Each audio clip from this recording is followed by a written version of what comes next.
Death Stranding is a game that was released 5 years ago, and its presence is still felt. With its captivating story that goes beyond just a mere video game, it's a universe that stretches the realities beyond a cosmic level to our own world, a force between matter and antimatter that shapes time and space, transcending the human consciousness. That in the context is Death Stranding, a world where people are still trying to understand. HIDEO Kojima introduces us to a philosophical masterpiece that weaves a story that dwells deep into the human psyche, touching on themes of connection, isolation, and the essence of our existence. Director HIDEO Kojima, after leaving Konami and his final farewell to the fans, Metal Gear Solid 5 was an emotional one to say the least. It was the ending for Kojima's working title on the Metal Gear series, and it was a great metaphor to acknowledge that we are Big Boss, that the missions we completed, the emotions we felt, were all ours. And thanks to you, I've left my mark. You have too. You've written your own history. You're your own man. I'm Big Boss. And you are too. No, he's the two of us together. Where we are today, we built it. This story, this legend, it's ours. With Kojima Productions reborn once again, we found ourselves stood in a beautiful but desolate environment that screams a never-ending solitude and loneliness, and a universal one on the human level.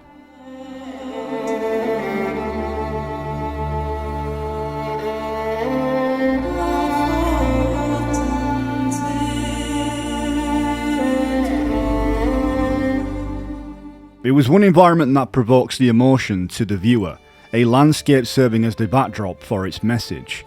Kojima explains that some people are prone to loneliness, including himself at times, especially gamers who play games alone. That even though sometimes that we may go outside and interact, we still feel alone and not accepted by society or part of a community.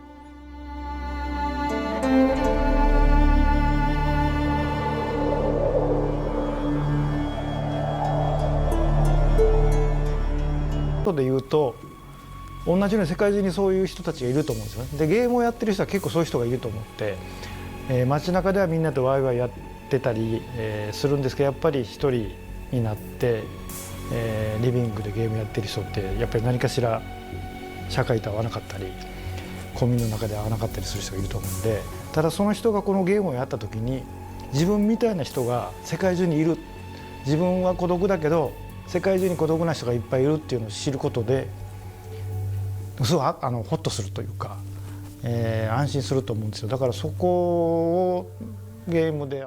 Kojima often discusses the images and personal memories that inspired the themes and design of the best-known games he's worked on. When asked what of his life made his way into Death Stranding and Metal Gear, Kojima often responds that he's always had this habit of feeling lonely, which is why he creates these things in the first place. And this is often described in Kojima's youth in Kobe, Japan, where he became a latchkey kid who would turn the lights on and the TV for the company. After getting home to an empty house after school, would often watch travelling shows, and that helped him learn more about the world outside of Japan.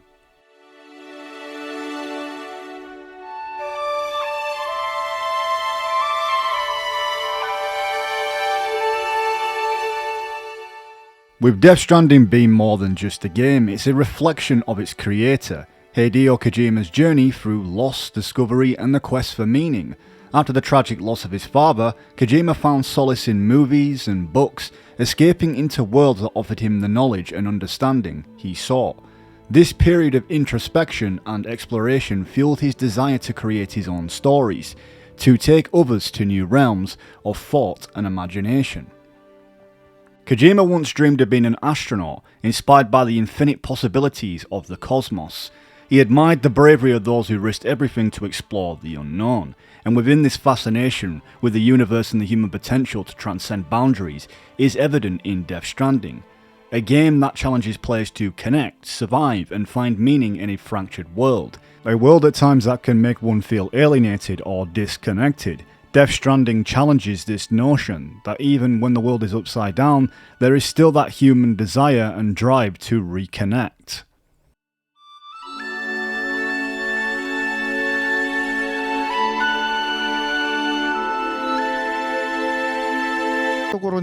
I really want to go to different places because I want to be knowledgeable and I'm very eager to learn about new things. I don't want to die without knowing a lot of things in the world. So if I go to a bookstore, there's so many books and I want to read every one of it, but I can't read every one of it in the rest of my life. So movies, it's about two hours. You just go to the cinema. You could go all around the world by going to watch a movie. You could go to the past or the future. You could be a different gender. You could be different jobs. So I love the story, but it's more about the experience I get. In that square screen, there's a world that I don't know. And watching it 2 hours, just by sitting there, it could educate me. Of course, there's some lies in there, but for me, movies is like that. That's one. The second point is I'm a creator, and Nicholas is a creator too. And directors are kind of really lonely, and we can't say anything that, and we can't even say that to our families sometimes. And I feel lonely at times. I really wanted to be an astronaut when I was a child. But 50 years ago, think about it. There was 3 human beings went to the moon and came back alive. Of course, recently they haven't gone, but... So, if a person could go to the moon and back, I could live another day. They gave me bravery about that. So, those are the 2 things, the reason why I watch a movie once a day. Yeah.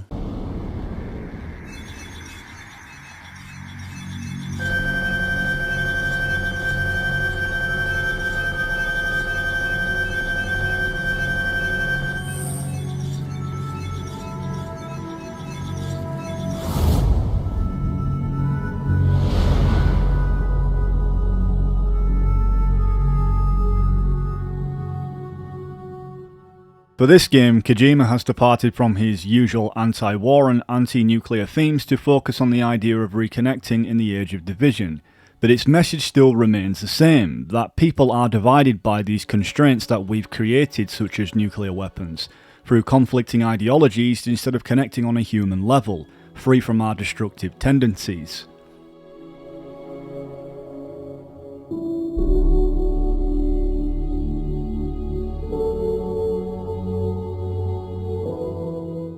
That in the world that is consumed by war, that is a well-oiled machine in our societies and is considered a norm, that has integrated throughout generations, that in the context of Death Stranding has mirrored a potential dystopian reality of a world no longer present within civilization, but is desolate and barren from natural and unnatural causes, that sometimes human intervention which can lead to these disastrous consequences. A world where people lose hope in humanity and the need to reconnect because of human ambitions that can be destructive. In an essence, Kojima is exploring what else can be done to heal a divided world. Stop! Listen to me. America needs you. Both of you. Yeah, covering the world in cable didn't bring an end to war and suffering. Don't act surprised when it all comes apart if you try to do it again. Round and round it goes. Connect, reconnect, it's not that simple. Kojima even states that Death Stranding is designed so players can see that there are millions of people around the world also playing alone. That knowledge can help players feel connected and realise that they are not alone. It can be such a liberating feeling knowing that there's other people on the other side of the world you can't see, in spirit, who are helping you reconnect, and vice versa. The evolution of video games is also the evolution of technology. New technologies have allowed for new visual expressions and new experiences in video games. As someone who has continuously incorporated cutting-edge technology in his games since the medium's infancy, Kojima has a unique insight into what this evolution means. Because video game technology evolves so rapidly, what you can't do today, you can easily do tomorrow. Kojima is quoted saying that there is always a means, a lot to learn, but I've never regretted joining the video game industry. In fact, I want to thank 23-year-old me for choosing such an exciting world for me to work in. I get bored easily, so it's been a surprise even to me that I've lasted in one industry for so long. Even my colleagues can't believe I've remained involved in games for over 30 years. End quote.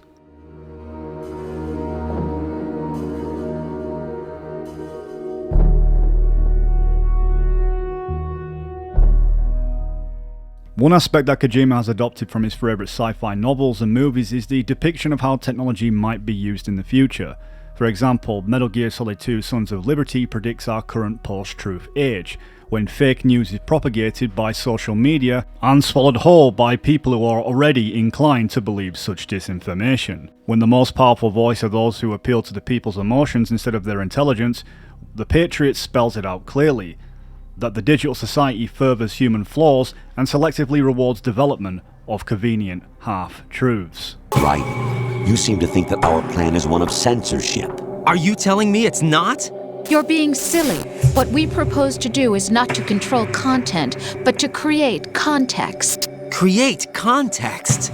The digital society furthers human flaws and selectively rewards development of convenient half-truths.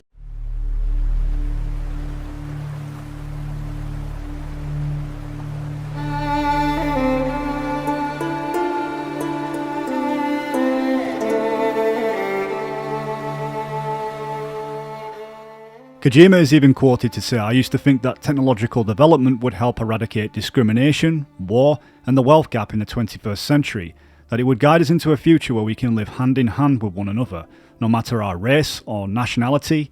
Kojima stated that, "I still believe in the depending on how we use technology, that we can achieve that kind of future in my games. I do focus on the dark side of technology, but that's not the whole picture. I depict technology as a double-edged sword, and that's how I want my players to experience technology in my games. My hope is that after they are done playing, they will continue to think seriously about the subject."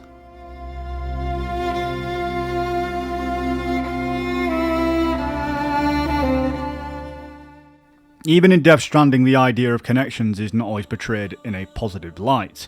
For example, the game depicts people connecting over the internet via social media, only to end up spreading hate. Kojima is quoted saying, "I hope the game helps players understand the problems that can arise through greater connectivity, and that they use the knowledge to read the news or observe the world in a different light." End quote.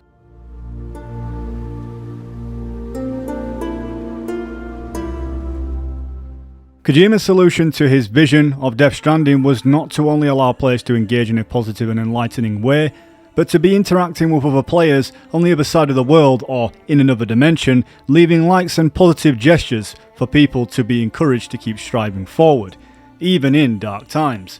That in fact it motivates you to continue to innovate and find ways to help people as you start getting appreciated for your hard work. In the reflections on the human connection, Kojima portrays a world where connections are essential for survival, yet inherently risky and laden with potential darkness. This nuanced depiction resonates with our real-life experiences, where the relationships we cherish also have the capacity to hurt and constrain us. The game challenges us to reflect on the complexity of our own connections, how they shape us, sustain us, and sometimes bind us in ways that we struggle to escape. Because as we navigate through our own journeys, we recognise the dual nature of connections. They are strands that hold the fabric of our lives together, offering support and meaning, yet they are also the threads that can entangle us, exposing us to pain and vulnerability. Understanding this balance is crucial, because as we strive to build a connection to begin with that enriches our lives while remaining mindful of their darker and more challenging aspects. In embracing the full spectrum of what it means to connect, we have to find the courage to face the potential for both profound joy and deep sorrow, both sides of the same coin. One that we can learn to cherish the bonds that uplift us whilst guarding us against those that might drag us down.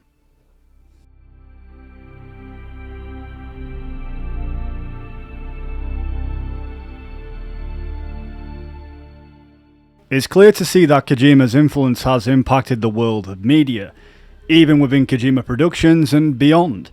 Kojima defends his stance of his insights that largely differ from other creative minds and your typical gaming experience.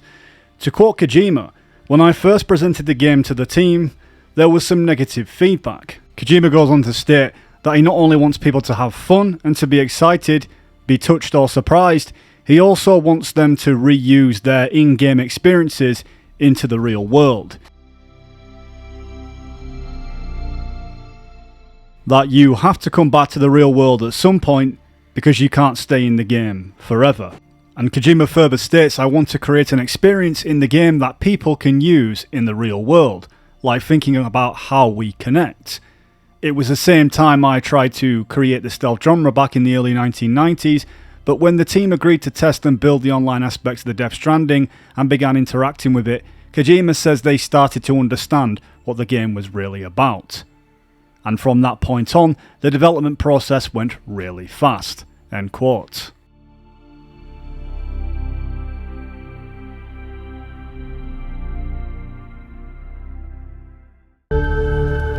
将来的にコジプロは映画も作るので、人間は一個のことができたら何でもできるはずなんで、まあ3年4年5年以内にストリームになると思うので、全てが、まあ、映画もドラマも、ゲームも全部ストリームになって、iPad とか、iPhone とか、モニターとかでどこでもいつでもできるようになると思うんですけど、そうなるとやっぱり映画もドラマもゲームも同じ土俵に来るので、そこでの、まあ、新しい形態のエンターテインメントっていうのは興味があって、それはやりたいと思ってます。でも今回のはちょっとやっぱりそもそも僕がこの最初作ったのは、デルトロ監督も言ってましたけど、まあ休むんじゃなくて、ファンが期待している新しい要素はありますけど、やっぱりその基盤となっているのは今皆さんが遊んでるゲームではあります。まあ、古いゲームというか、ゲームの世界に何十時間といて、そこからどうしてもリアルの世界に戻るので、最終的にはね、帰った時にこの中で経験したものをなんかリアルな世界で使ってほしいという、まあ、それだけです。だからその一つがその今回をつなぐっていう点。Death Stranding is like an experience and a journey unlike any other that is truly hard to express, because it's one that resonates with the individual on a personal level. The viewers take control of a character known as Sam, portrayed by Norman Reedus. As we dive headfirst into this fractured society, a world where the dead meets the living, and joined as if frozen within time. Sam, a porter, a man tasked with establishing America back to the grid, delivering essential items to mark civilization to function once again, but is tasked with gaining people's trust to reconnect, a form of internet called the chiral network, to essentially connect America and put it back on the map. A new beginning for our people, for our nation. Under Amelie's leadership, we'll re-establish the UCA, the United Cities of America. This is how we'll rebuild our country. But we'll need your help to do it, Sam. I know not everyone shares our vision for the future. If we Americans don't come together again, humanity won't survive. I carried my mother's message to people all across the country. But not everyone was willing to accept it. More than a few would rather stay isolated, keep to themselves, go it alone. Like you, Sam. That's what we need right now. Not to stand apart, but to come together, to form chiral knots and reconnect. Sam, we want you to go west and finish what Amelie started. The people she left behind have been hard at work, setting up chiral network terminals. But these terminals are still isolated. We need you to bring them online. And for that, you'll need a Cupid. This contains all the necessary security and operations protocols to integrate a terminal into the chiral web. Take the Cupid west, Sam, and reconnect the people of our great nation. Kojima observes that in the age of social media, the act of communication has been reduced to mere digital exchanges, often stripped of the profound human connection that once defined our interactions. The ease with which we send messages across distances and paradoxically led us to forget the humanity that resides on the other side of the screen. That we are bombarded with a cacophony of voices, each fighting to be heard, yet seldom truly listening. The virtual connections we forge are swift and numerous, but often superficial, lacking the depth and empathy that come from a genuine human engagement. To quote Kojima, we are in an era of individualism. Kojima reflects, capturing the essence of a world where, despite being more interconnected than ever, people are increasingly isolated, The very tools designed to bring us closer together, the internet and social media have instead become arenas of conflict, amplifying divisions and fostering a sense of fragmentation. Each person is encouraged into their own digital echo chamber, where differing perspectives are not bridges to understanding but battlegrounds for ideological warfare. In reference to Kojima Productions and any production that has a formidable team of members that work together, Kojima points out that other things that are important when creating something as a team. A big game takes time to develop, and that requires each member of the team to be persistent, that they travel the long roads towards their goal. Kojima is quoted saying, "When you're running alone, you get tired. It's very easy to quit," Kojima says. But when you're running with others, you feel motivated to push yourself on, and when you reach your goal, you get to share your victory with others. I think that's one major difference with writing a novel. You never experience that sense of absolute solitude that a novelist experiences. And in that context serves as a perfect understanding to Death Stranding, a reflection of Kojima's points. That is basically that every one of us ourselves are in Death Stranding trying to re-establish that teamwork to rebuild a better future. Death Stranding was released just before the pandemic and is eerily profound, as Kojima has predicted similar futures that echoes close and to a resemblance to Death Stranding, with just themes of isolation that locked the entire world down with people told to stay at home, changing the course of human interaction. When Death Stranding 2 was showcased in 2022 December at the Game Awards, Kojima even stated that he completely rewrote Death Stranding 2's story because of this.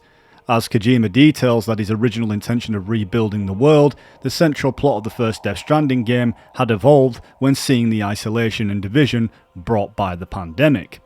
To quote Kojima, "And in the midst of being unable to return to the original world, I reconsidered the concept of connection. And in DS2, the meaning of strand has changed. At the end of the teaser, there is a message saying, 'Should we have connected?'" End quote. It appears though as now that the sequel of Death Stranding will deep dive into the consequences of being connected in a post-apocalyptic world. Further looking into our own world has changed and then amplifying these events into fictitious post-America of Death Stranding 2. That really not all connections are necessarily good.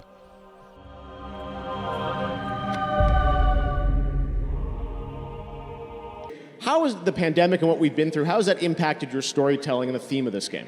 実はコロナ前にストーリーも全部完成してたんですけども、実際にコロナを体験して、で、全部一から、ゼロから作り直したっていうことになります。今回、はい。Well, I had the story written before the pandemic, but after experiencing the pandemic, I just rewrote the whole thing, the story from scratch.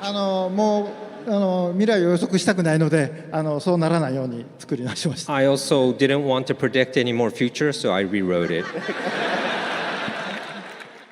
Death Stranding sheds a light on many themes relevant to the human condition, evolution, and a connection between life and death.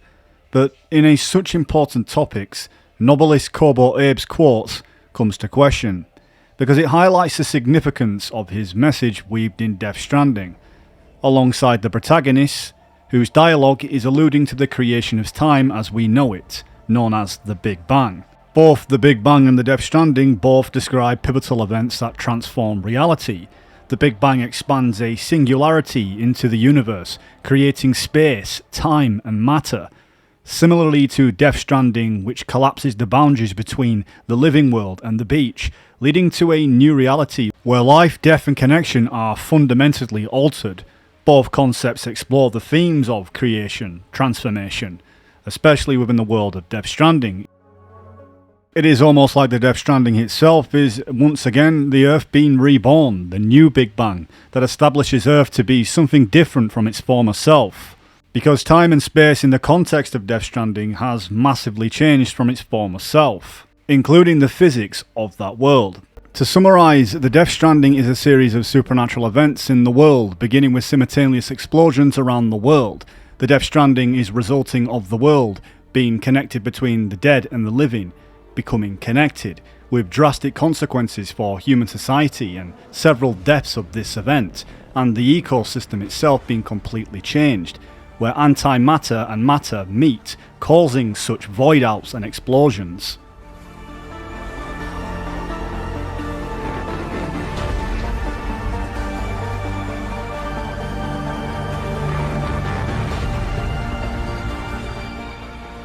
Once there was an explosion, a bang which gave birth to time and space. Once there was an explosion, a bang which set a planet spinning in that space. Once there was an explosion, a bang which gave rise to life as we know it. And then came the next explosion. Listen, you are Sam Strand. No, I'm not. Not anymore. My name is Sam Porter Bridges. It's a funny word, strand. A strand is part of rope or bond, while stranding means being washed up on the shore. And being stranded is when you can't go home. I'm stranded now, Sam. Here on the shore of the Pacific.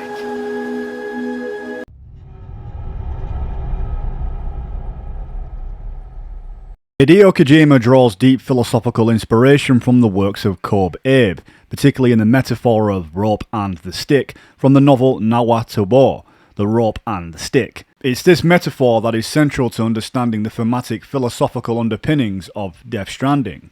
In Abe's conceptual framework, the stick represents tools of defense and separation. It's used to keep threats at a distance, symbolizing conflict, division, and the barriers we erect between ourselves and the world. It is a means of asserting control and protecting oneself from perceived dangers. However, the rope signifies tools of connection and unity. It's used to bring things closer and bind them together, symbolizing cooperation, bonds, and the relationships we cultivate. The rope is about trust, reliance, and the ties that unite individuals and communities.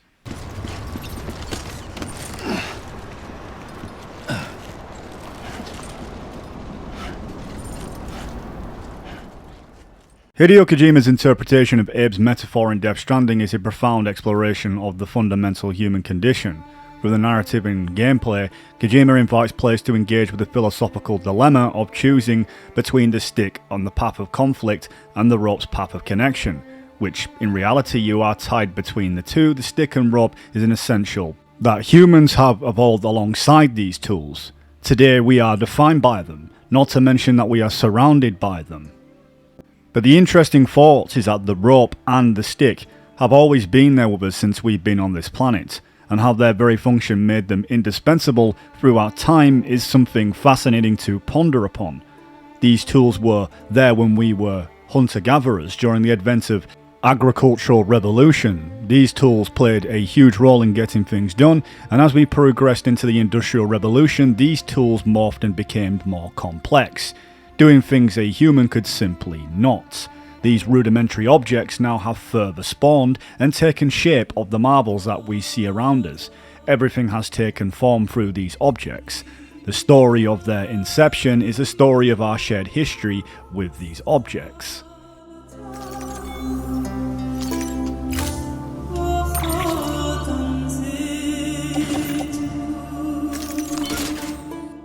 In an essence, Abe's short story for the rope and the stick can serve as a metaphor for many things. That over time the evolution of this particular object over time doesn't really stay one-dimensional. In fact, the very nature along with the structure goes into somewhat of a metamorphosis of sorts over time. Just a good old-fashioned boss fight. Stick versus rope. Gun versus strand. One more ending before the end. One last game over. For example, the object's function changes and is not restricted to its original function, but in fact becomes multifaceted. Your smartphone can make a call, replacing the telephone. Text, replacing the letter, telegraph. Click a picture or shoot a video, replacing the camera. Surf the internet, replacing the library and the encyclopedia. Help you read, replacing a paperback or hardcover play music, replacing the Walkman, stereo, play a movie, replacing the movie theatre, among other things, such as the stick becoming the gun. The original object form has metamorphosized into this slim yet powerful device that many roles at the same time, along with taking roles of singular objects with singular functions, and it all just fits into your pocket essentially. If we look at it from this perspective, every rope and every stick has taken form over the centuries of human history, either functioning as a medium to bind or connect us, or to keep ourselves from harm, inflict it, or provide support. If we take artificial intelligence as an object here, one that massively inspires HIDEO Kojima's great work, apart from the fact that fiction plays a huge role in discussing this phenomena, Stanley Kubrick's 2001 A Space Odyssey comes to mind, along with other more recent works of fiction, and has also been a contributor in many ways to give birth to these ideas. The advent of AI and the conversation around it has had its fair share of supporters and opposers. But questions are, what exactly is its function from the perspective of an object? Is it a rope or a stick? AI has the ability to become the rope and help us in ways that once seemed impossible, and since its incipience and after multiple iterations and updates has been used in almost every industry and is catering to the needs of every stakeholder. But on the other hand, it is as it's saving lives and helping bridge the gap for equal opportunities in education, among other things. It is also something that is looked down upon. Apart from being given the doomsday Terminator persona, AI has been known to influence in many ways, from the food we eat to the TV shows that we want to binge. AI has essentially taken over, not completely, but still in a way for our decision making and just overall impact in human societies that have been massively integrated to cater towards human needs.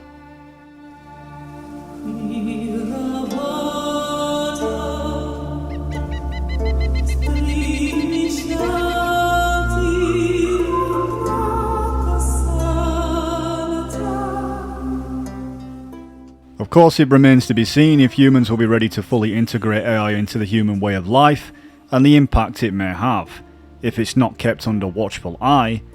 Evidentially, AI is the stick and the rope.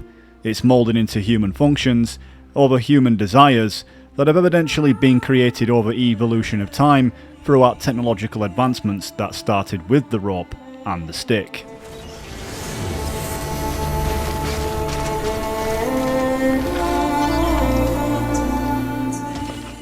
Many intellectual minds have questioned the stance of artificial intelligence that is carrying human evolution to a whole new age, with scientists like James Lovelock quoting, "We are no longer masters of this planet," and to further suggest that AI machines will inevitably surpass human intelligence and become the form of life on Earth, whereas in contrast, futurist and inventor Ray Kurzweil is known for his optimistic views on AI, and its potential to enhance human capabilities, envisioning a future where humans and AI merge through technologies, through brain-computer interfaces, leading to enhanced human beings, in essence transhumanism, to transcend, to evolve even further.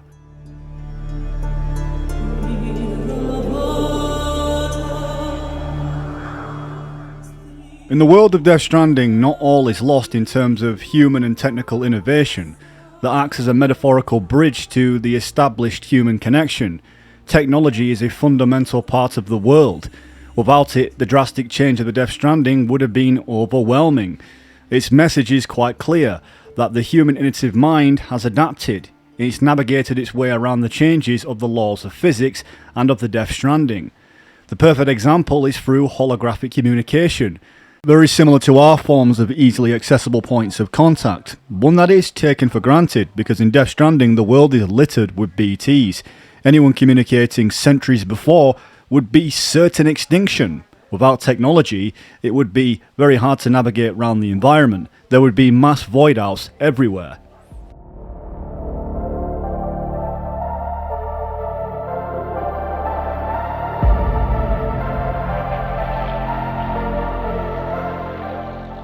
Even the collection of the memory chip feature is the idea of preservation of human advancements, schematics of human past that builds the future. As my favourite quote from Solid Snake suggests, that building the future and keeping the past alive are one and the same thing. They're like a list of instructions from our ancestors for survival and knowledge. That pieces of entertainment and media serve as an essential bridge, a connection that still continues in human evolution.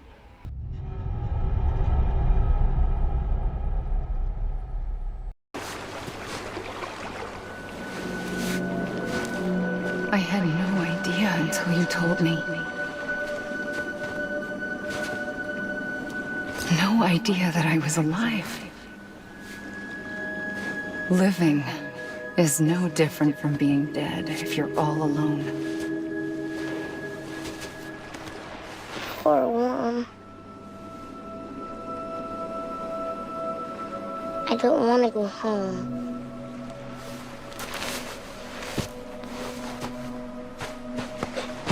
I don't want to go home.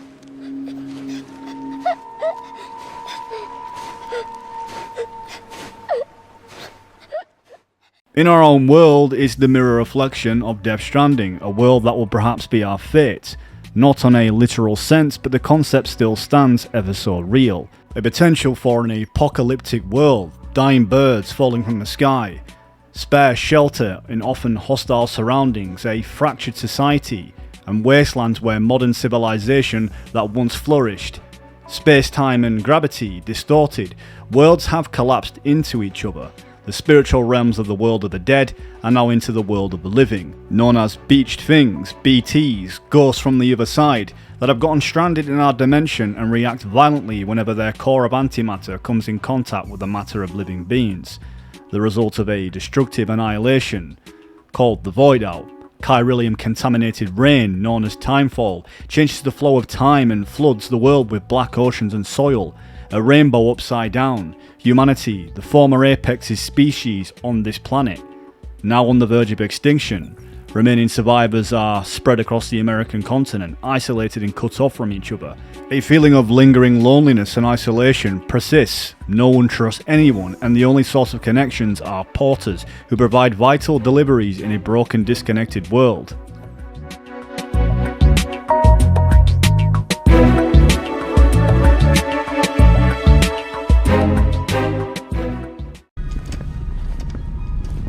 Won't be long before we're able to send all kinds of things through the wire. Except anything original. Or that's got a soul. Nothing real. Just copies. True. Which is why we'll still need porters like you. Before and after we're made whole, we'll need men in the middle. No rest for the wicked, huh? On this theme, everyone perceives isolation and loneliness differently. Its interpretation sometimes a feeling that one won't admit to others, even themselves. Similar to Sam Porter Bridges. Feelings that naturally won't affect someone else will affect someone differently. Someone who may feel alone, the next person in the essence is in pure solitude.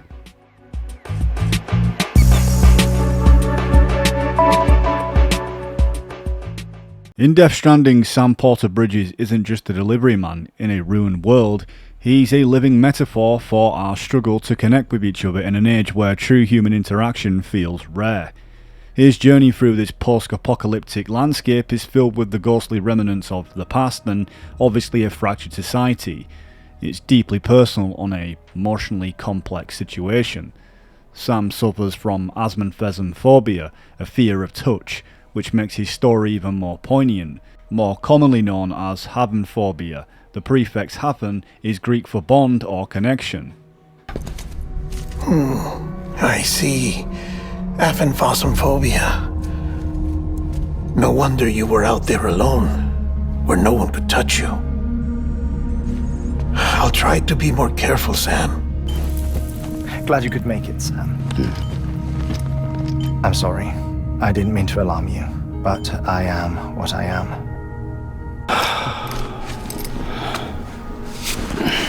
You're getting a little touchy-feely there, Mr.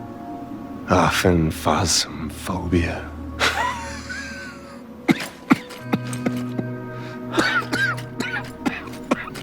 It perfectly captures Sam's inner turmoil. He's terrified of physical contact and by extension afraid of forging deep connections with others. This fear is deeply scarred into his past and the emotional barriers that he's built up to protect himself. Sam's life has been shadowed by a tragedy from the start. His mother Lisa Bridges fell into a brain-dead state due to devastating accidents before he was even born. This tragedy set his father Cliff on a desperate quest for help of Bridges, an organisation meant to reconnect the world. However, instead of finding safety, they were ensnared in a cruel experiment that sought to use Sam as a linchpin for the chiral network, a system designed to reconnect society through a metaphysical web. These experiments were driven by Bridget Strand, a key figure who later reveals her dual existence as Amelie, embodying both the physical and spiritual realms. Essentially, Bridget is the Ha and Amelie is the Ka, which reveal this revelation later within the game. In a desperate bid to save his son, Cliff's attempts to break free from a grip of these inhuman experiments tragically fails, resulting in their deaths. Sam's story takes a surreal turn when he finds himself on the beach, a mystical space between life and death. Here, where he meets Amelie in her spiritual form, who breathes life back into him, thrusting him back into a world forever altered.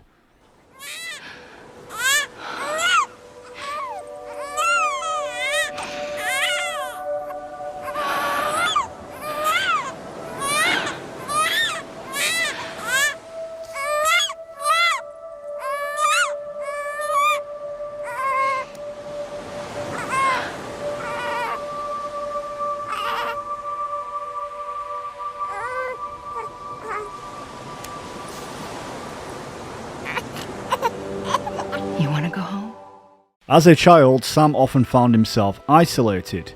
Bridget Strand, his adoptive mother, was largely absent, engulfed in her responsibilities and the clandestine workings of Bridges. Left to his own devices in the cold, sterile confines of the facility, Sam had to create his own sense of companionship.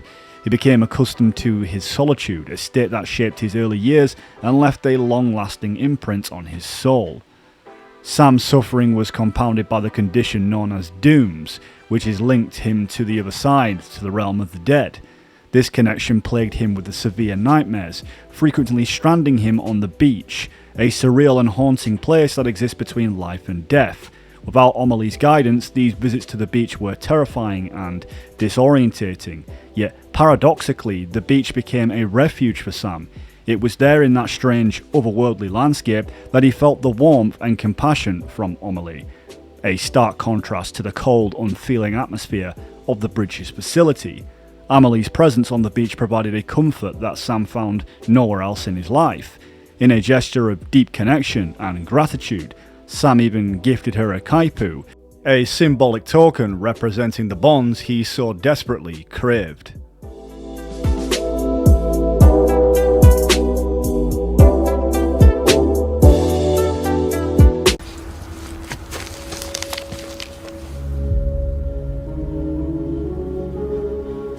The time flow fast forwards whatever it touches, but it can't wash everything away.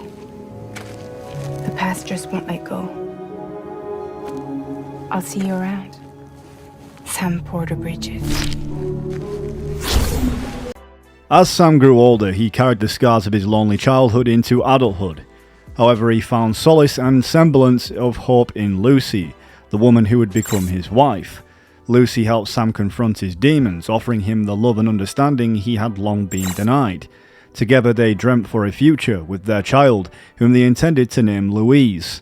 For a brief period, it seemed as though Sam might finally have overcome his past and found peace. But once again, fate had other plans. Lucy tragically took her own life, supposedly due to the immense stress of carrying a child that carries dooms just like Sam. The official narrative suggests that suicide was by overdose, a final escape from all her suffering. However, the truth was far more sinister and heartbreaking. Bridget Strand, always manipulative and calculating, had a hidden agenda. It's speculated that she coerced Lucy into becoming a still mother, using her to create a bridge baby that would inherit Sam's unique abilities. Bridget likely monitored Lucy's condition closely, and when the moment came, she would orchestrate a cover-up, swapping Lucy's body with another corpse to create a catastrophic void out as a distraction. Sam, overwhelmed with grief and public blame for the void out, was thrust into further isolation, burdened with the guilt that he could not escape. Lou was the name you were going to give your own baby if he'd had made it. I should have pieced it together sooner. Don't know what you're talking about. I found some records from 10 years ago. A death, sudden, in the middle of a town. Young woman in the prime of her life. Nobody knew until it was too late. A void out. Her husband, who was a member of Bridges, had dooms. He tried, but he couldn't get to her in time. The whole town was wiped off the map, leaving nothing but a big crater and him, because he was a repatriate. People wanted answers. Did the man hide his wife's body on purpose? The only survivor was the only suspect. He was easy to blame, and people did. The knot of the emotions in this series of betrayals and losses left Sam entangled in a complex web of emotions. His faith in humanity shattered. Sam withdrew from the world, losing hope in the very society he once sought to reconnect. His life became a reflection of the broken world he navigated, each step heavy with the weight of his past, every connection fraught with potential for pain and betrayal. Sam wasn't the only one with some of these emotions. Since the Death Stranding, many survivors were isolated as well, living in an uncertain world with nobody they can really trust. The brilliance of Sam's journey while suffering with his own emotions unintentionally is pulling people out of isolation and loneliness, and in fact is connecting them to a wider community, one that is beneficial to the way of life. Sam is essentially gaining people's trust and, more importantly, helping people. The message is quite clear, that such acts of kindness or general positive human interaction can really make a difference. Spend some time away, getting ready for the day you're born again. There's even people who enjoy solitude. Certain preppers who live in the mountains find themselves in absolute bliss, surrounded by their own company, and the unnatural nature that is the Death Stranding. Embracing solitude, using it to something constructive and meaningful. In fact, many great inventions were possible of time spent in the company of their inner selves. Alone again. Such brilliant minds like Nikola Tesla in the context of Death Stranding and its surrounding infrastructure seems fitting for the innovations that he inspired, out of isolation, such as invention of the AC electrical system for power distribution over long distances, as well as wireless transmission of electricity to transmit power without using wires. Construction complete.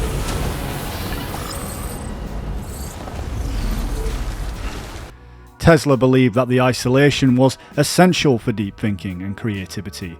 He is famously stated saying, and I quote, "The mind is sharper and keener in seclusion and uninterrupted solitude. Originality thrives in seclusion, free of outside influence beating upon us to cripple the creative mind," Tesla is quoted saying. Tesla used his time alone to reflect and understand himself better.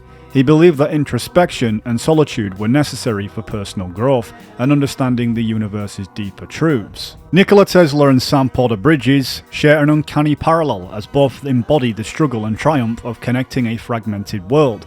Tesla, a visionary ahead of his time, devoted his life to illuminating and linking the world with his groundbreaking advancements in electrical engineering. Like Tesla, Sam's journey across a desolate America, reconnecting isolated cities and communities, mirrors the relentless pursuit of unity against the odds.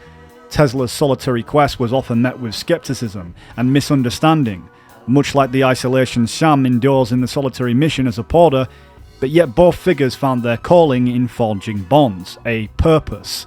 Tesla through his innovations that transmitted powers and ideas across vast distances, and Sam through his tireless efforts to reconnect a fractured society. Death Stranding is that. HIDEO Kojima poignantly uses Sam's struggles and perseverance to symbolise our collective experience as players and as humans. That the multiplayer aspect of the game transcends mere gameplay and just mechanics. It's creating a profound metaphor that we are all Sam Bridges. This message teaches us whilst being alone we can create and do innovative things, but it also expands onto the importance of the connectivity of human interaction.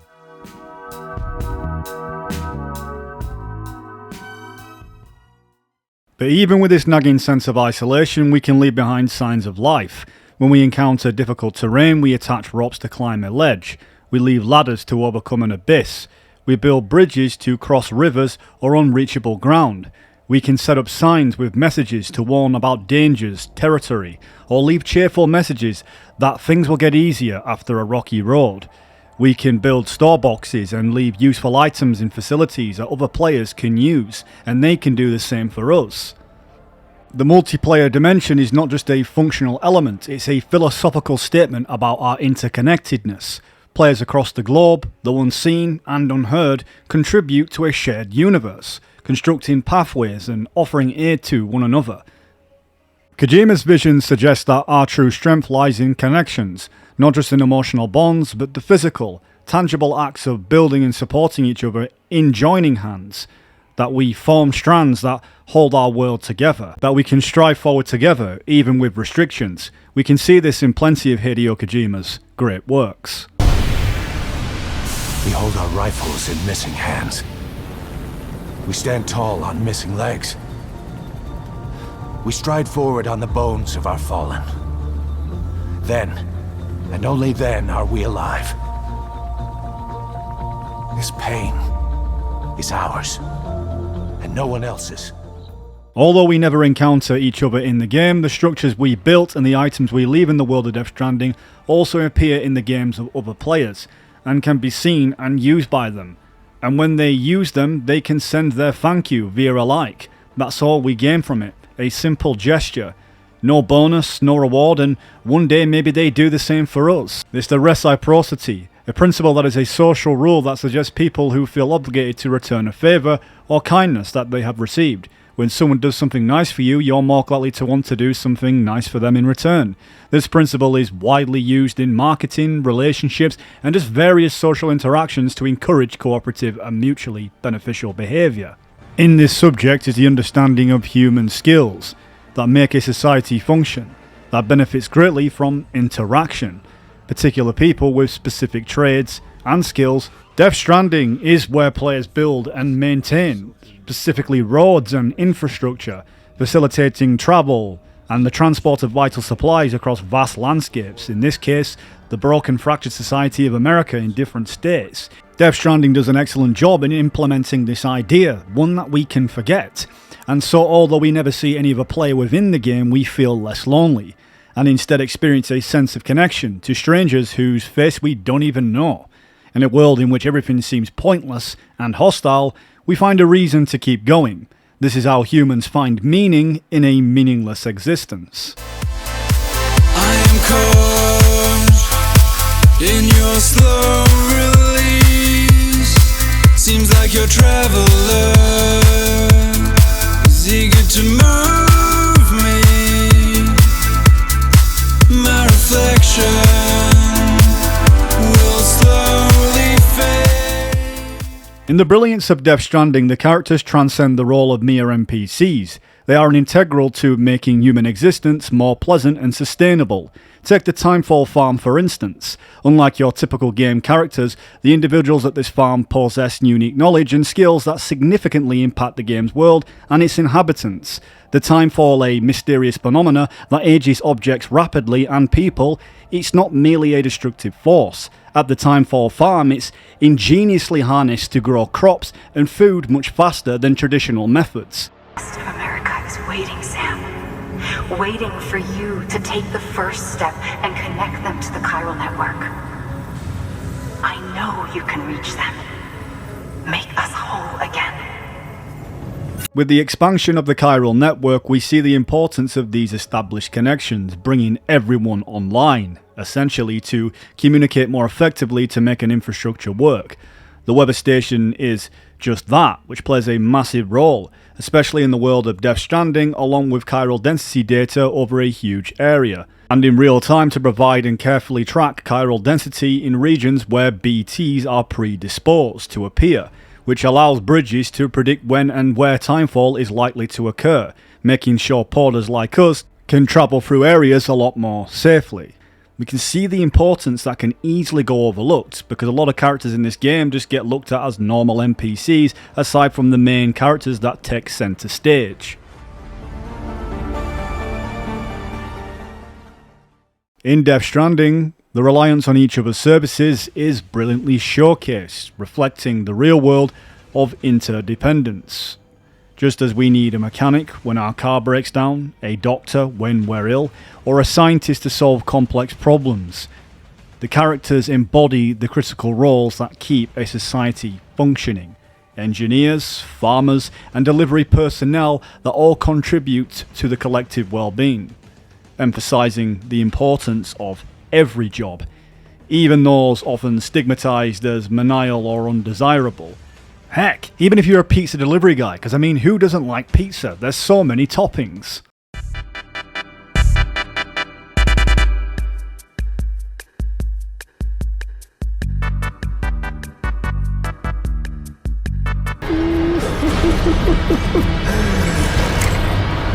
You're on the menu. What's interesting regarding the topic of Death Stranding is Friedrich Nietzsche on human tribalism and group dynamics, who has been quoted saying, "In individuals, insanity is rare, but in groups, parties, nations and epochs, it is the rule." Nietzsche dwells deeply into the nature of human behaviour both at the individual and collective levels. This quote from his work Beyond Good and Evil encapsulates his view on how rationality and sanity are often compromised when people act as part of a group. Nietzsche observed that individuals typically exhibit rational and relatively sane behaviour when acting alone. However, once they become part of a larger group, whether it be a political party, a nation, or even a social movement, they often succumb to irrational and extreme behaviour. That the shift can lead to what he metaphorically describes as insanity in collective actions.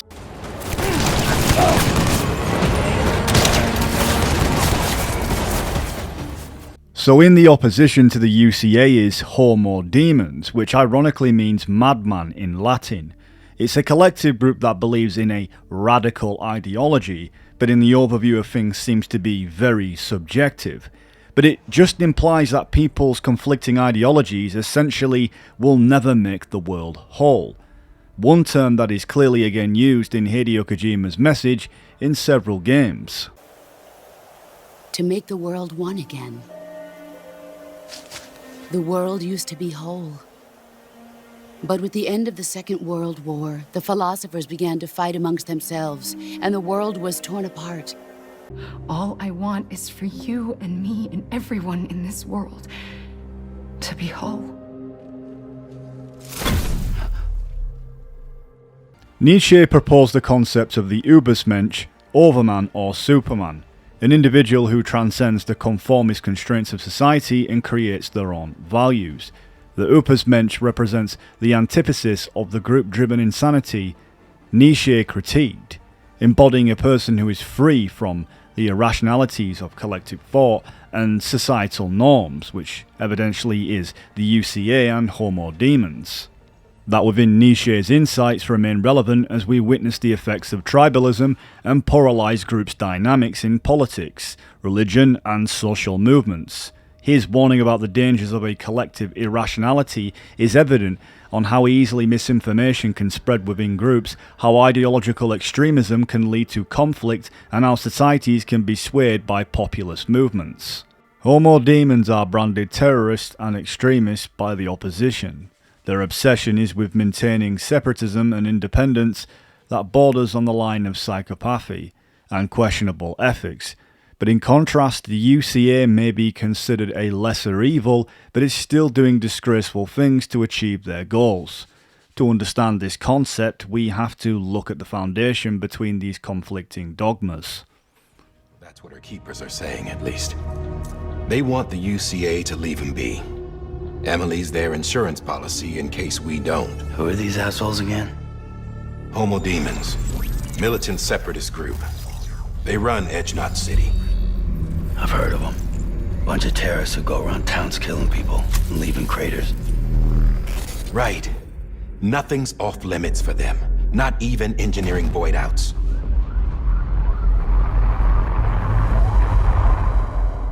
You think the suicide that took out Central Knot was one of theirs? Could be. They're extremists like the demons everywhere, plotting in the shadows. They're decentralized by nature. No one organization to rule them all. Just a common ideology.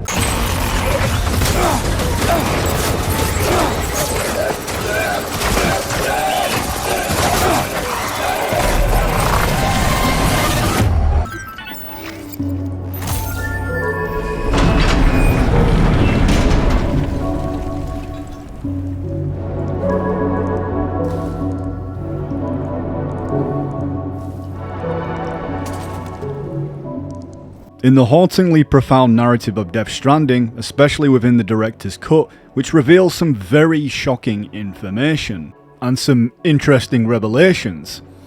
In the director's cut, it introduces a character known as Coffin, whose journey from devoted porter to rebel leader reveals deep philosophical and ethical dimensions, being born into a military family before the cataclysmic events known as the Death Stranding. Coffin was instilled with a strong sense of duty and the principle to take care of others. This early upbringing set the stage for her as a later role as a porter, a profession she embraced with a fervent belief in the ideals of reuniting America under the UCA. As a porter for bridges, Coffin and her husband were ardent advocates for American Reconstructionism. They carried out numerous deliveries, fostering connections across the fragmented landscape.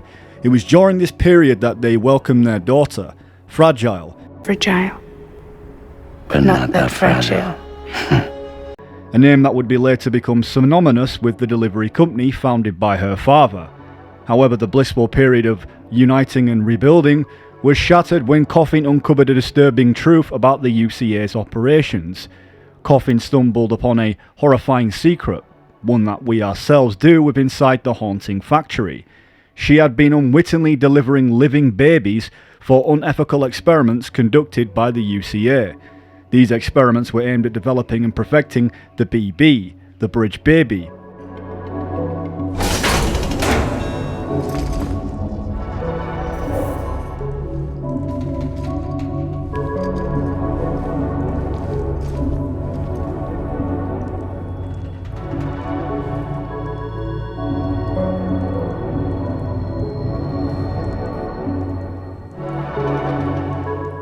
A project that is controversial because it's an initiative that involves using infants to detect and connect with the spectral entities known as beach things. The knowledge that these babies were likely to die in the process of serving the UCA's scientific ambitions deeply conflicted with her core beliefs and her mission to reconnect humanity in a humane way. Disillusioned and morally outraged, Coffin could no longer reconcile her duties as a porter with the sinister underpinnings of the organisations she served. Along with other porters who shared her discontent, she chose to abandon her role, retreat into hiding. But this collective of like-minded individuals eventually formed Homo Demons, or what it would become, a faction that would become extreme and out of control to its former self, that would oppose the UCA's exploitive practices and setting a new ethical course for the future. Coffin's transition from a loyal supporter of the UCA encapsulates a profound philosophical journey. It reflects Nietzschean themes of separatism and the rejection of oppressive societal structures. In this abandoned facility, we get the impression that these pods are the perfect size for stillborn mothers, who were perhaps made brain dead on purpose to further their research, for the BBs to connect to the other side. According to her husband, the name Coffin was chosen because of the role that a coffin is to preserve that which is most important to us, especially relating to the Egyptian themes that Death Stranding conveys in the ancient Egyptian culture. At some point, Coffin encounters a young porter named Peter Engelert, known as Higgs Monaghan later on. Coffin, a seasoned porter, saw the dark secrets of the UCA and its BB experiments, and she also saw in Peter a complex of mix of fear and anger, but yet beneath these emotions, that she'd understand that Higgs had a deep-seated passion and a potential to build something better. I think this perception just speaks to the broader philosophical theme. Just like Sam, Higgs and him have a connection too, that there is moments where there is potential for renewal and growth, even if the past is tragic. Of course, Coffin chose to inform Higgs of the true nature of Bridges' research, namely the BB experiment, and asked him if he would join the cause. With Higgs having the ability to sense BTs, now at their side, Coffin and her group became infamous for their attacks on various Bridges facilities, for which they were branded as terrorists in the public eye. Despite Coffin's best efforts, the UCA would not admit the true nature of these facilities to its citizens. After a number of successful missions, Coffin's group would discover the final destination, a BB facility in the eastern region. The extremists successfully infiltrated and occupied the facility, prompting the UCA to take drastic unexpected measures, destroying the entire facility, bringing it down with Coffin and her team still inside. This was a desperate bid by the UCA to destroy evidence and eliminate Coffin's group, all in one fell swoop. Coffin and a few members of her team survived but succumbed to cancer due to chiralium contamination, leaving Coffin the only remaining survivor, dying as well, undertaking the excruciating job of burying her dead comrades, as well as the BB, a grown-up girl, by the time of her death, who she had rescued and raised. She later intended to leave a message behind for Higgs, but instead Sam uncovers her last wish, one that we don't know if Higgs discovered, but prior to the incident, Coffin told Higgs to look out for Fragile, but she would have no idea that Higgs would go on to extreme lengths to really achieve his own goals rather than hers. Putting this on record, in case you don't make it back in time. I'm sorry. I couldn't keep my promise. Remember when we took this facility? Hell-bent on stopping Bridges from making any more sacrificial lambs. I thought I could save the BBs, I really did. But there's no stealing back a stolen life, is there? They were born into this world. They were a part of it, same as you and me. They deserved a second chance. But in the end, I could only give that to one baby girl, and even she didn't last long. Another child on my conscience. Along with all the other BBs they tricked us into carrying. All in service to a new America. So many crimes. And we were complicit. Turns out, the whole thing was the vice president's idea. Bridget knew nothing about it. Stumbled on that little revelation after you left. Just goes to show, you can never be sure who the real enemy is. Anyway, on my last legs, in case you can't tell. Cancer, terminal. If you come too late to see me off, don't go carving me a headstone. Take it out on the bastards who built this place.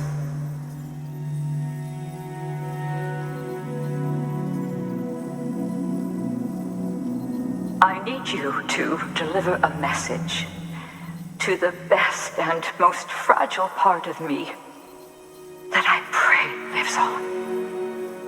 I'm sorry. I did everything I could, and it wasn't enough. But I had to try, even if it meant leaving you, even if it meant robbing you of the mother you deserved.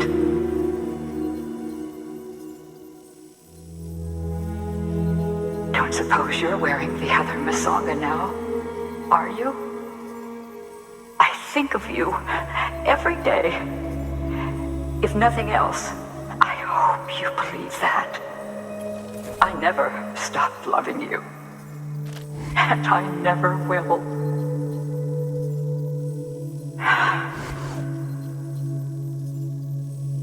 Bridges wants to build a new America on the bodies of murdered children. I left my family behind to gather men and women like you. to mold you into the soldiers I needed to stop them. Peter,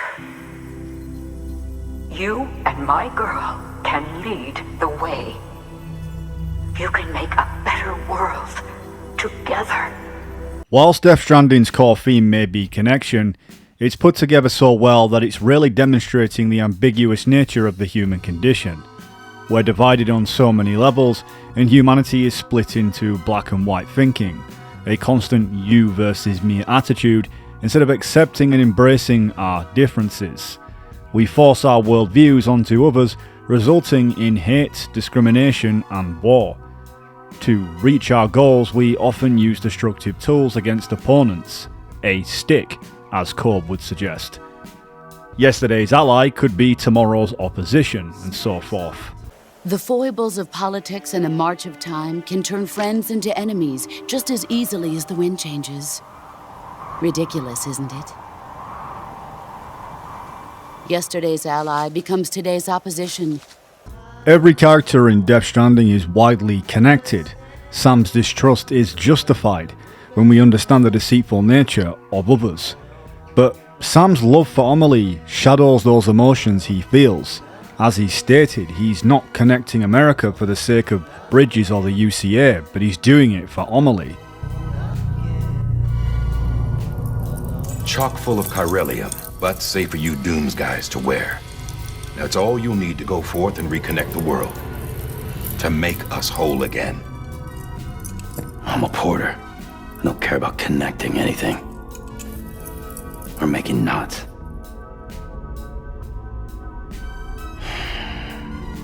But I'll do what I have to help Amelie out. In the sense of spiritual connection is tangible, as Coffin in the spiritual plane caught in the living world ascends over the gravestone of her beloved followers, that she considers children, a connection only a parent could understand, could really feel, just as the umbilical cord that connects to a mother to the fetus. She's seen vanishing into the unknown, with the history that has repeated itself, Sam serving as another connection to Coffin, being a former BB and his love and protection for Lou, similar to Coffin's connections with the Bridge Babies. Connections are more deeply rooted, more in one way, branching to everyone. Just as politics affects us all, so does the ecosystem. Even the most tiny details can go overlooked, but the placement is fundamental, especially in Kojima's masterworks. Even speaking on a fourth wall level, Metal Gear Solid shares its connection with Death Stranding in many ways, especially here with the blue rose or flower symbolising that unites lovers that have been separated, or peace and healing and self-acceptance, a context that's more than fitting for its meaning. I'd like to think when Coffin disappears, she moves on to the afterlife, to be at peace, just like Cliff.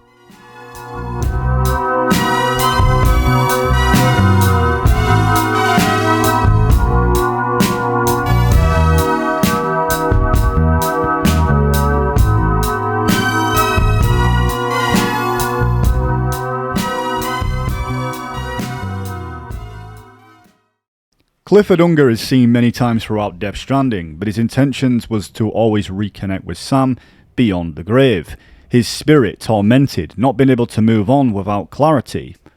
Sadly, Kojima has stated though that he won't be making an appearance in Death Stranding 2, given on his ending that was to be his final chapter, his closing. Cliff's determined drive is not out of malicious intent. He's a perfect example of perseverance. Unlike other BTs, he retains both a human form and his intelligence, not losing sight of his purpose to embrace his son. Clifford Unger, being a former combat veteran himself, is in the crucible of this conflict with himself and with others, this connection between cables, further exemplifying the soldiers that fight within bonds, even if they're fighting in opposition. Clifford Unger. His misery and hatred, combined with your BB acting as some sort of catalyst, have brought these battlefields to our world. The intertwined fates of Cliff and Sam reveal profound connections forged in their tragedy, When Cliff is killed alongside Sam, they both find themselves in the enigmatic strand field, a liminal space between life and death. Here Cliff becomes a partial repatriate, eternally trapped in the seam. Cliff's presence in the strand field grants him HIDEO, a poignant symbol of his bond with Sam. Scars that are etched into their history serving as their connection. Look at this scar. This is proof that I was once a mother. I gave up my body and my child for my country. There is nothing left inside me now. Nothing at all. No hatred, not even regret. And yet sometimes at night, I can still feel the pain creeping up inside me, slithering through my body like a snake.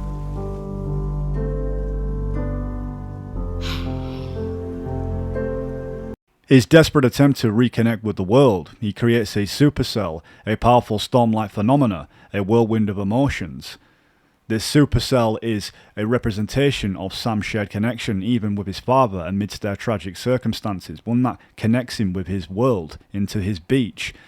Built from shared beaches of those who died in mass wars over the years, disconnected from killing their fellow human beings. Cliff's role was to carry out his military duties, but Sam was to connect people together. Cliff's bridge to the future, his meme. My son.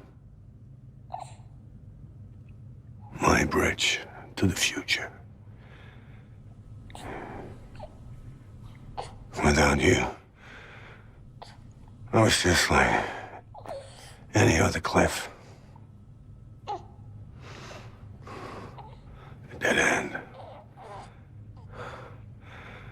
No way forward. Nothing but an obstacle. Looking on at the world people like you were trying to build.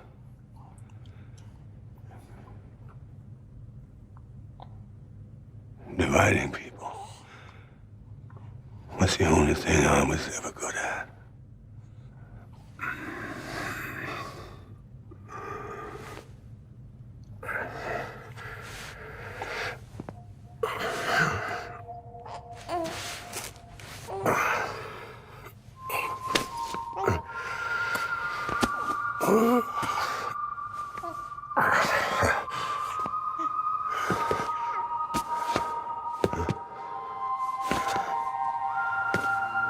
But not you, Sam. You bring people together. You're their bridge to the future. And mine. Come on, Sam. Stand up.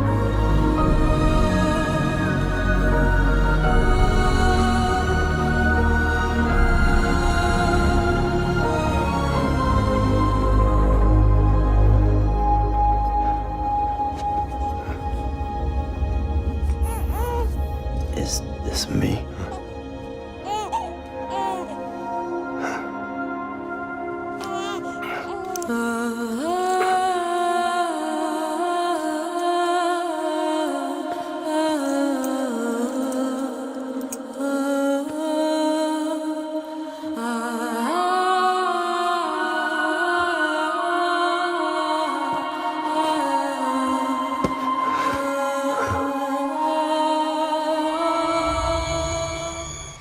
Deadman is an interesting part of a story that many can relate to. Death Stranding introduces into a character where his differences to everyone else makes him feel separated and isolated, and not included in humanity's destined ascension to an afterlife. In the context of atheism is the idea that there is nothing beyond, and that we are born the same way that we die. We are starting into nothing and we become nothing. It's fair to say that Deadman's connections feel soulless and meaningless. His only connections are with dead bodies in the line of his work. Essentially, he is just a tool for the UCA. But something about Sam and Lou gives him a purpose, a bond he tries to forge by opening up about himself. One that he isn't proud of, referring himself to Frankenstein's monster. Deadman wasn't conceived like most and was created in the usual fertilization method, but without a mother or a father, just essentially donors, as he was born into an artificial womb. The truth is, I'm Frankenstein's monster. Artificial, grown from pluripotent stem cells. And when that vital spark didn't manifest in all my organs, they replaced the defective ones with those of the dead. I never had a birthday. I'm a soulless, meat puppet. No ka, a dead man.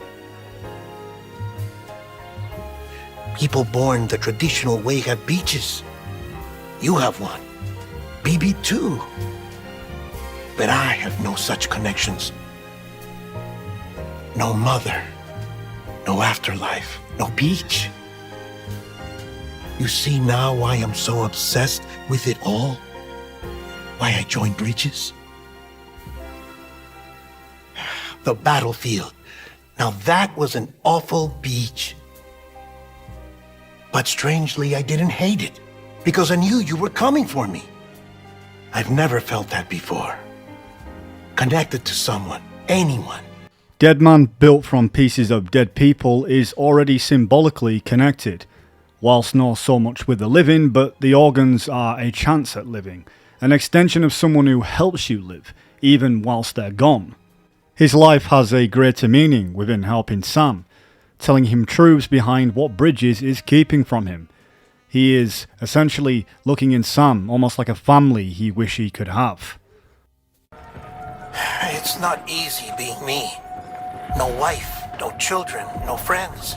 And so I sought solace, sought company in the dead. Over time, I made them a part of me, 70% of who I am today. But meeting you has opened my eyes. You're very special, Sam. You know, Sam, I'm starting to understand why BB is so important to you. Huh? It's just a tool. Life and death are supposed to be irrelevant. But we've got attached to each other all the same, haven't we? Kid's not just a tool. Name's Lou. Lou, huh? That's a good name. Deadman has no beach, no afterlife, but is more than connected to the living. An epiphany that suggests that sometimes whilst we may be alive, are we truly living for now? Lou was able to take Deadman to a beach between the world of the living and what comes after it. It is a manifestation of humankind's consciousness and their personal conception of death. As such, the beach is a phenomena common to all humans and unique to each individual in the world of Death Stranding. I'd like to suggest that this reaches into beliefs about the afterlife that are deeply personal and can be influenced by a variety of factors in the real world, including religions, cultural and philosophical backgrounds, where many traditions and ideologies propose some form of existence beyond death.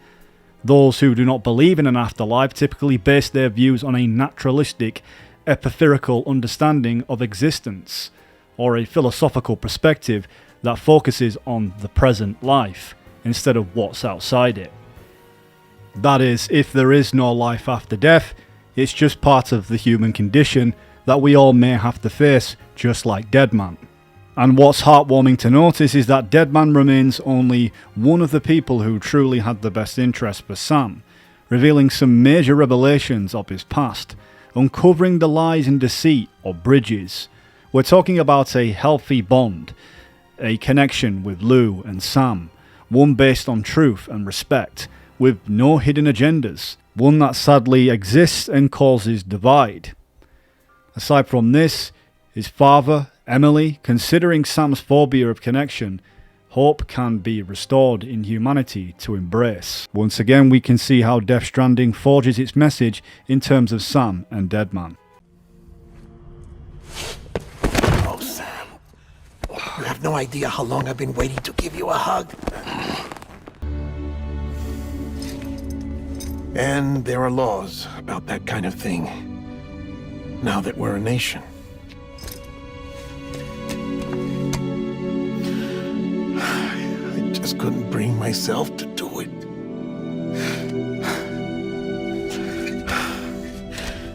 But if the alternative is defying the president, I can't do that either. I just took your cufflinks offline. In that state, there'd be nothing to stop you from removing them. If you did, the UCA wouldn't know where you were or how to find you. You'd be invisible. When you use the incinerator, you'll be reconnected to the network automatically. I trust you'll remember what I said. Right, absolutely.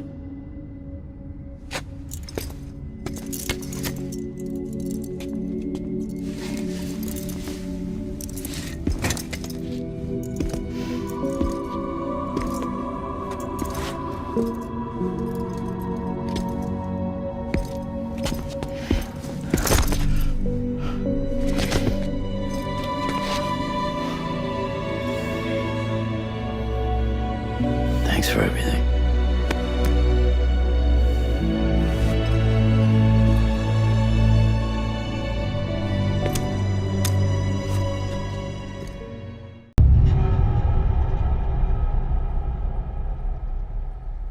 In the epicenter behind all of this is Amelie herself, a universal entity designed for extinction of Earth. She is what connects every character within Death Stranding together, in her destined fate to bring around the end of the world as an extinction entity. Amelie's actions are driven by a duality. While she aids in reconnecting the world through chiral network, she has also harboured a more ambiguous motive, that the chiral network can be seen as a preparation for the inevitable, and that she represents either guiding humanity towards a new era of unity or leading it to its extinction. The network's establishment serves as a dual purpose. It can be a tool for salvation, or a precursor to the ultimate collapse. Essentially, her goal is to bring around the extinction through the chiral network quicker, so that people's beaches could coalesce. Hence why Sam was set on this journey. But at the same time, it made the people united. In essence, aside from being divided from her body and soul, so was her decisions. The great work is nearly complete. Every knot is joined. Soon, I will merge them and all mankind's beaches into a single shore. And then will come an extinction like no other. More massive than any before it. The last. This is my purpose. Amelie in Death Stranding's universe portrays her as an entity, a being that knowingly makes decisions, but in reality it's a message that goes beyond just its first appearances. In fact, it's a metaphor, because we can see with Sam and Higgs' connection that forms the gap between the bridge is the human condition of ideologies. An extinction can happen, possibly at any given time. It's a universal law. Amelie is essentially life itself, its existence that binds us to that experience. That includes death, something that is reborn, and new beginnings.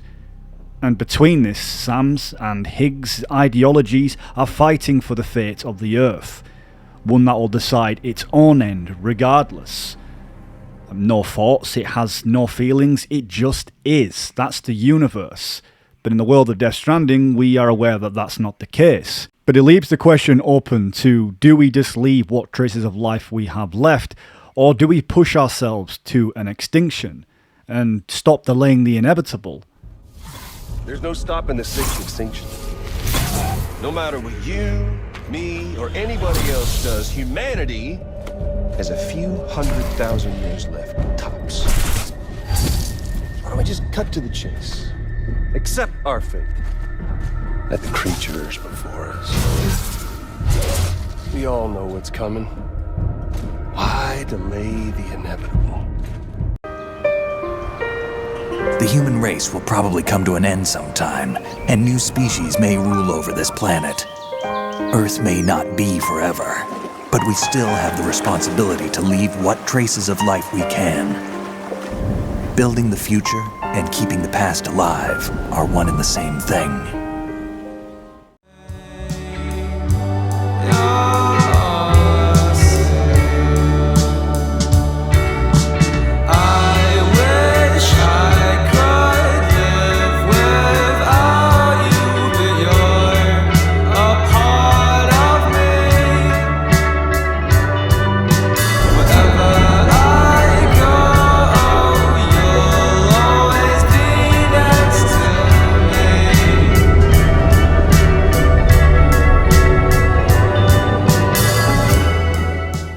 The story of the Earth is a tale of resilience and renewal, punctuated by epochs of creation and destruction. Much like the world of Death Stranding, through the lens of science, philosophy, and even the whispers of ancient mythology, we can trace the dance of life and death that has sculpted our planet and ponder our place within it. Throughout its 4.5 billion year history, Earth has experienced 5 major extinction events. These cataclysms reshaped life, and in the context in Death Stranding is explained. A lot of these cataclysmic events have reshaped life, erasing dominant species and giving rise to new ones.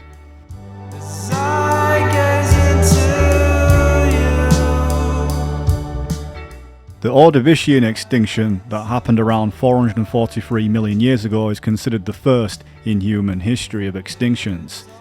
The cause is a dramatic drop in sea levels followed by a severe ice age, suspected to be triggered by volcanic activity or changes in Earth's climate. Approximately 85% of marine species perished, such as coral reefs and brachiopods.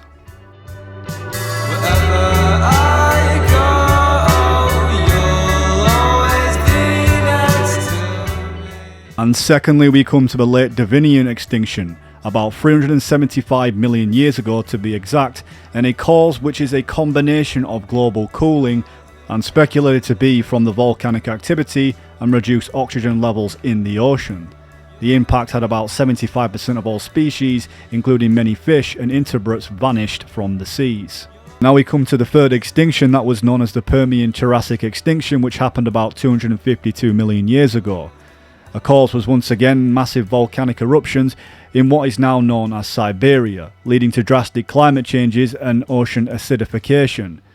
The largest extinction event in Earth's history, wiping out around 96% of marine species and 70% of the terrestrial species, including many amphibians and the early ancestors of mammals.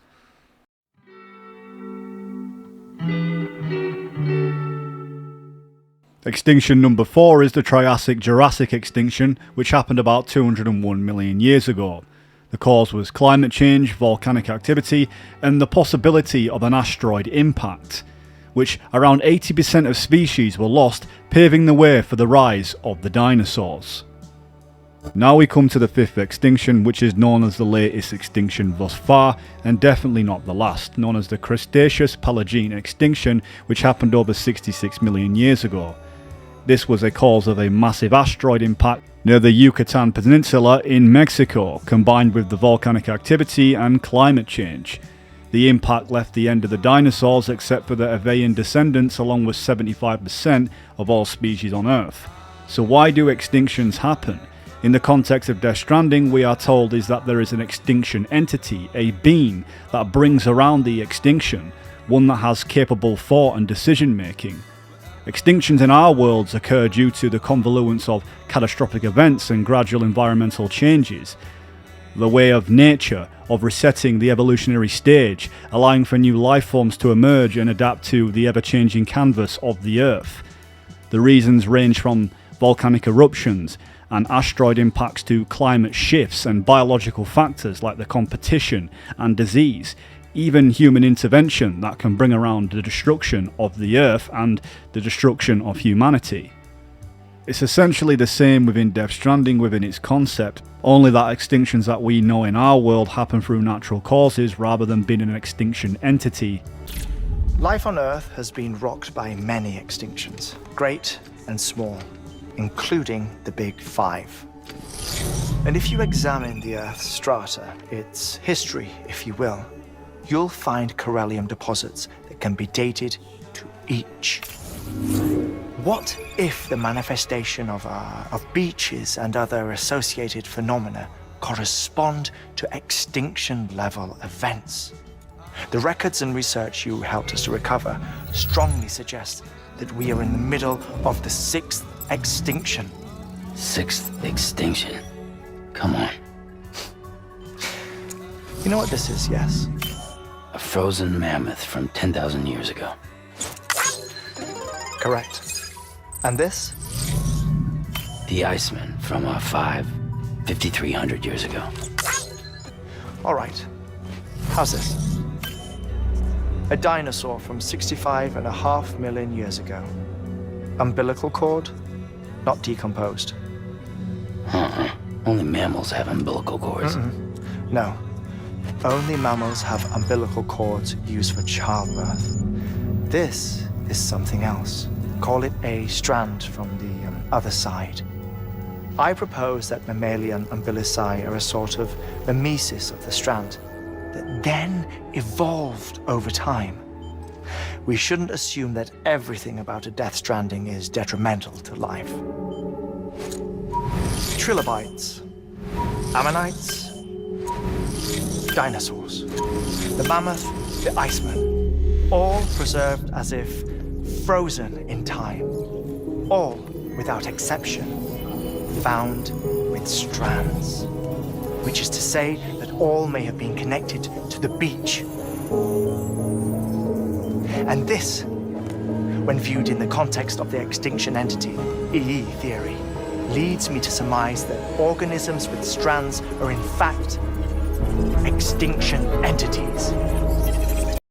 The matter of extinction in Death Stranding presents the cause and effect of such events to previous entities before Amelie that brought about a Death Stranding, a passage to the extinction. It's ambiguous to say what form do they take in the scenes that they appear to be human, but in Hartman's lab he shows us pictures of animals, besides one Iceman, who were entities, all who had umbilical cords in common signs of extinction entities. The nature of it is up for debate, whenever they are just an interpretation of humanity, hence human form, or perhaps Amelie is the extinction entities all along, as she states she is the beach, taken with the nature of the beach being outside of time. Therefore they all appear in human form because it was always Amelie, or the 5 figures represent who Sam had connected with throughout his journey. Why do you have to stay on the beach? Sam, I am the beach. And I must stay here and ensure that the extinction happens. Even if it takes tens or hundreds of thousands of years. Alone? That's what an EE does. It's ironic that it seems that this masterwork that Kojima has wrought have us sympathise with something that is designed to eventually eradicate us. But looking deeper into its poetic pages, we see that ultimately it's a part of our existence, the final curtain to our performance, that we shouldn't hate or even be scared of what is a part of us.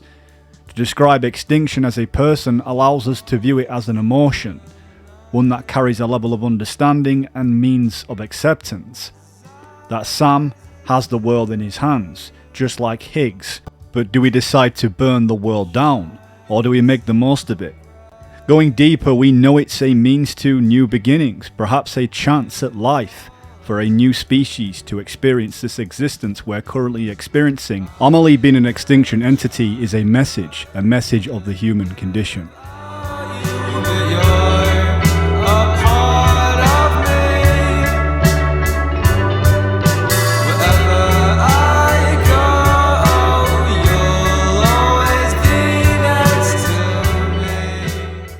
But you and the others came together, connected.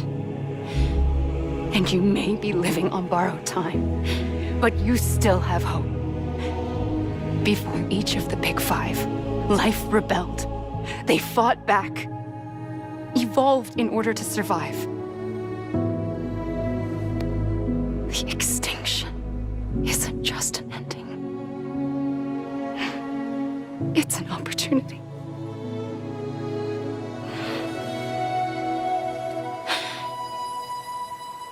And if I have to pay the price for that, to be the sacrifice, then so be it.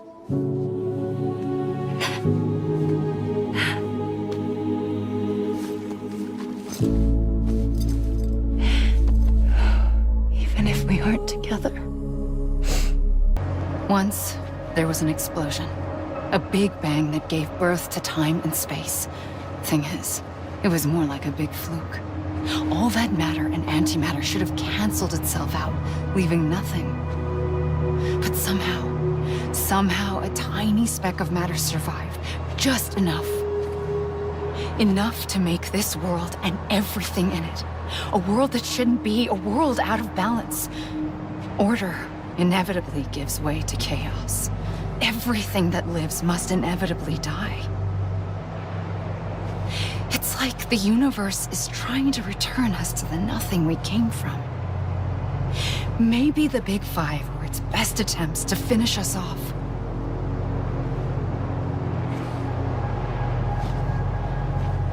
But somehow, life always managed to survive just enough. Enough to thumb its nose at the will of the cosmos. What's interesting to note as well is that many religious narratives speak of the themes of destruction and rebirth, just echoing the cycles of extinction and renewal, the concept of an apocalyptic event followed by a period of regeneration and the emergence of a new world, is found in various traditions.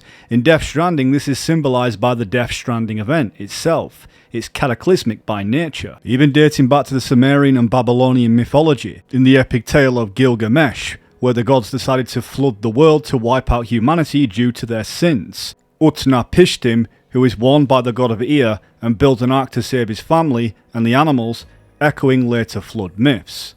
It's interesting to note too that in the biblical flood of Christianity and Judaism, that Noah's Ark tells of God flooding the earth to cleanse it of human wickedness, sparing only Noah and his family and pairs of animals to repopulate the earth. The story is highlighting themes of divine judgment and mercy. And then we also learn in Hindu mythology, Manu and the fish. Manu, the first man, is warned by a fish, an avatar of the god Vishnu, of an impending flood. So he builds a boat and survives the deluge, repopulating Earth afterwards. It's very profound to note that all these cultures know of the same events. If we're looking into the constructs of what makes an extinction happen, such as a cycle of rebirth and eventual death and extinction, we have to look into the Hindu mythology even further. The concept of Yagas describes a cycle of 4 ages: Satya Yuga, Treta Yuga, Dvapara Yuga and Kala Yuga that repeat in vast cosmic loop. The end of each cycle often involves a great upheaval and of destruction, leading to rebirth of the world.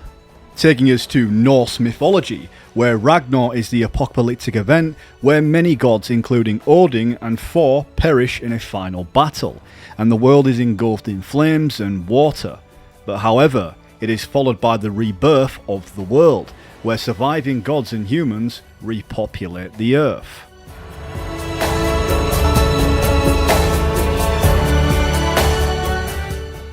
And the Mayans believed in cycles of creation and destruction as well. According to the Popol Vuh, humanity had been created and destroyed multiple times. The gods repeatedly attempted to make beings that could worship them, each creation ending in failure and destruction, until the final creation of humans from maize. When looking into the Greek mythology, the myth of Atlantis describes a powerful and advanced civilization that was destroyed and submerged into the sea as a result of divine punishment for their hubris and moral decay. The story of Phaethon, who attempted to drive the sun chariot out of his father Helios, but lost control, causing the earth to be scorched and vast areas to be destroyed. And finally, we're left with the Navajo mythology. The Navajo believe in multiple worlds, with the current world being in the 5th world, or as we would call the 5th extinction. Each previous world was destroyed due to the inhabitants' failure to live in harmony with the universe's laws, leading to the extinction and the migration to a new world.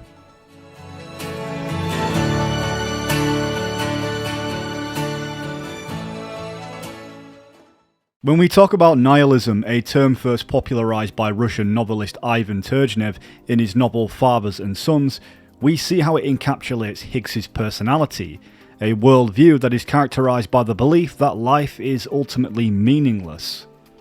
Higgs is the example of becoming this term, one that draws people to it, given on life's experiences, social hostility, anything that has made their life feel meaningless, is without lack of meaning, so therefore pursuing whatever may be achieved is destined to fail or end, so what's the point? The ideology becomes the person, and whilst it has self-destructive tendencies, or either external ones, it gives one a purpose. We seem to notice a big change in Higgs's personality, especially reading through his journals. It's funny because it reminds me of Metal Gear Solid 5's tapes, where there is so much to learn about these characters.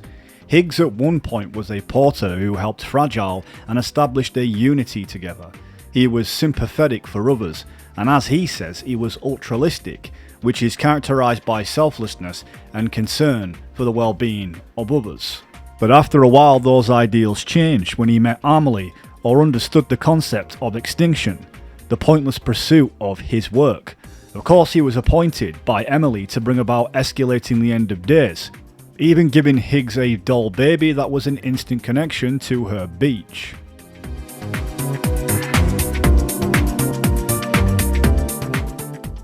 All into ushering the end of days, aside from causing void-outs with Homo demons, he would have Fragile, who unbeknownst to her would drop a nuke, a parcel at Middle Knot City, killing many.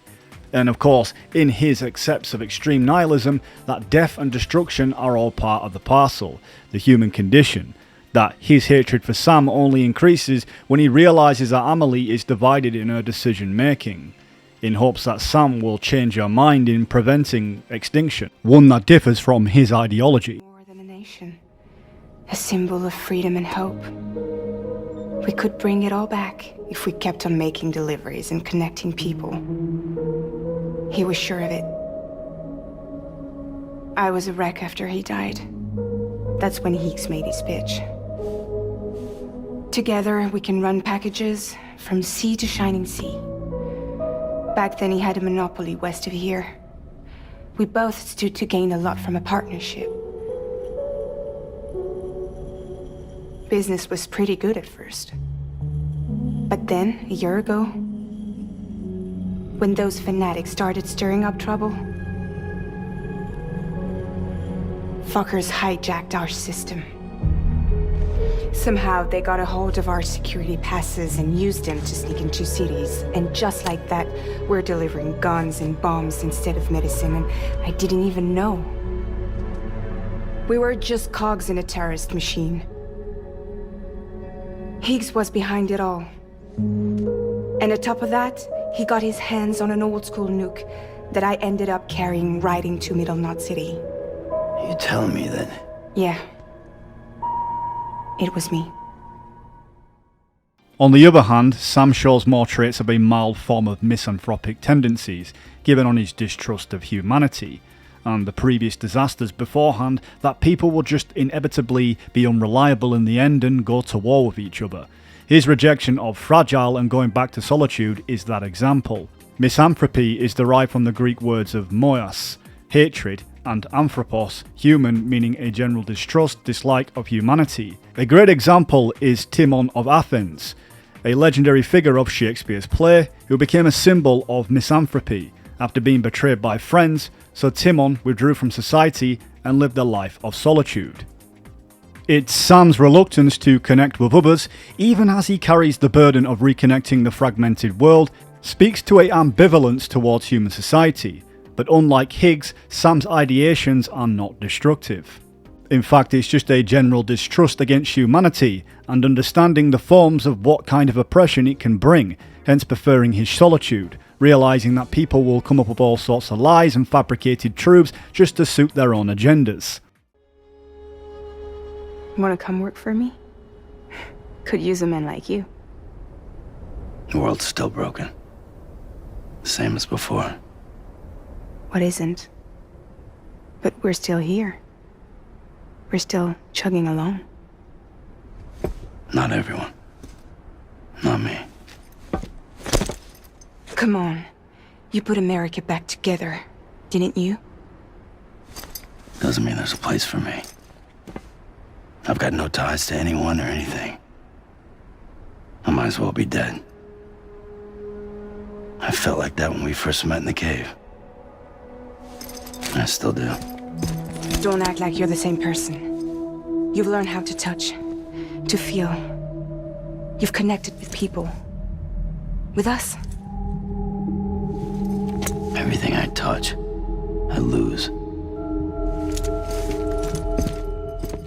In encountering or embracing moral relativism, wherein there are no absolute moral truths, can lead to the conclusion that life lacks intrinsic moral value or purpose.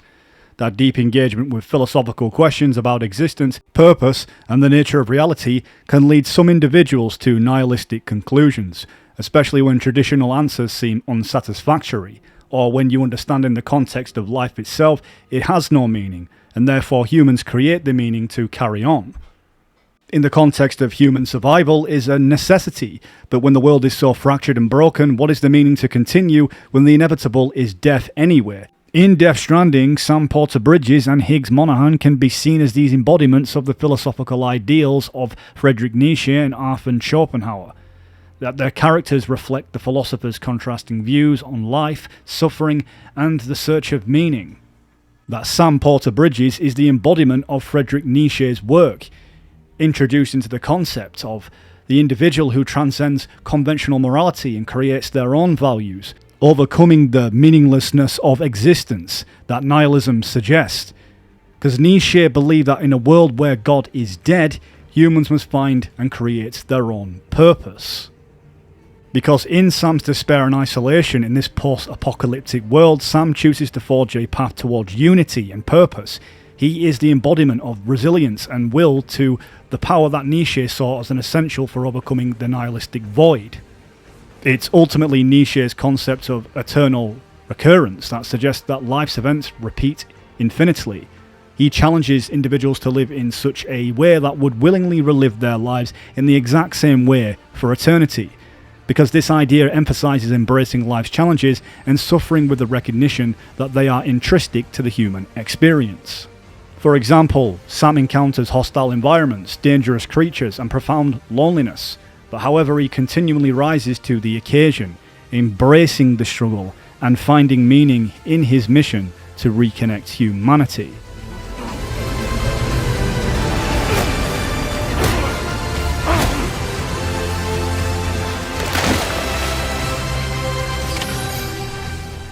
And in contrast, we can see how Higgs aligns with Schopenhauer's philosophy.